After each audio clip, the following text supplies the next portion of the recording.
আসসালামু আলাইকুম। Welcome to Neelmoon blog. চলে এসেছি নতুন একটি ব্লগ নিয়ে।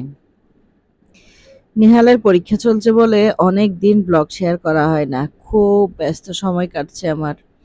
এত বেশি ব্যস্ত কি আর বলবো। সাথে মনের অসুখ, মনে ঠান্ডা লেগেছে। সব মিলিয়ে খুব বাজে একটা অবস্থা। ভোর ৬টা ৫০ এখন। বের হয়ে যাচ্ছি নিহালকে নিয়ে। ওর পরীক্ষা। মনের কিছু কাজ আছে, দুইজনকে নিয়েই বের হয়েছি। বের হয়েই ছেলেকে স্কুলে ঢুকিয়ে দেওয়ার পর দেখা হলো জয়ার মার সাথে আর ফাইজার আম্মুর সাথে।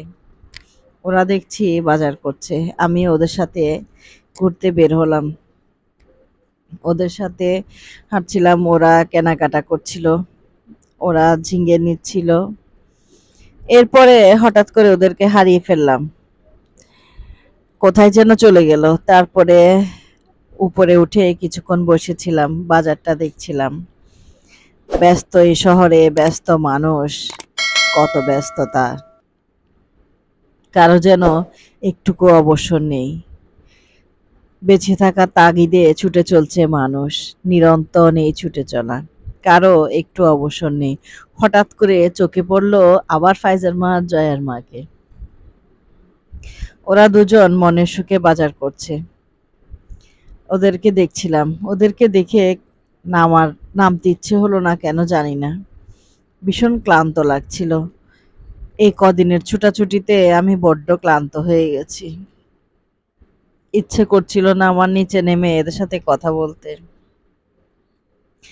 এরপরে এসে ঠিক খাস্তগিরি স্কুলের সামনে দাঁড়ালাম। এখান থেকে মেয়ের জন্য প্যান্ট নিলাম, একটা টপসের সাথে পরার জন্য একটা ওড়না নিলাম। এরপরে অনেকক্ষণ বসেছিলাম। এবার প্রথম মনে হয় আমার ছেলেকে এই স্কুলে দেওয়ার পর ছেলের বন্ধুর মায়ের সাথে আড্ডা দিলাম। ছেলের বন্ধু নাইফের মায়ের সাথে অনেকক্ষণ আড্ডা দিলাম। এরপরে ছোট ফুচকা খাওয়ানোর জন্য চলে গেলাম, ছোট ফুচকা নিয়ে আসলাম। এটা বসে এজি চার্চের সামনে। ছোট ফুচকা প্লেট 20 টাকা। 20 টাকা হিসেবে অনেক বেশি ফুচকা দিল।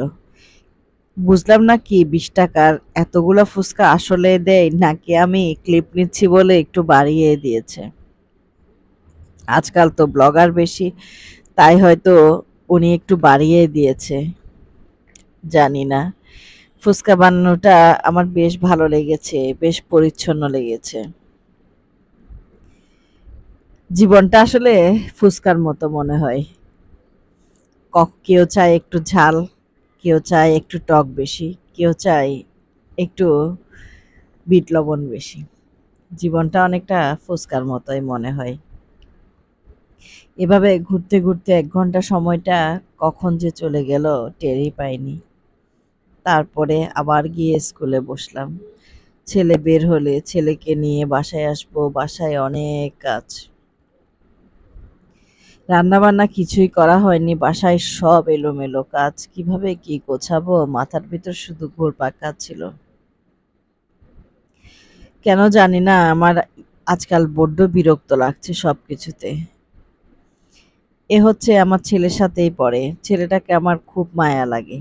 যেখানে দেখে সেখানে আন্টি ডেকে সালাম দেবে, এমনভাবে সালাম দেয় মনে হয় ওর সঙ্গে আমার অনেক যুগের পরিচয়।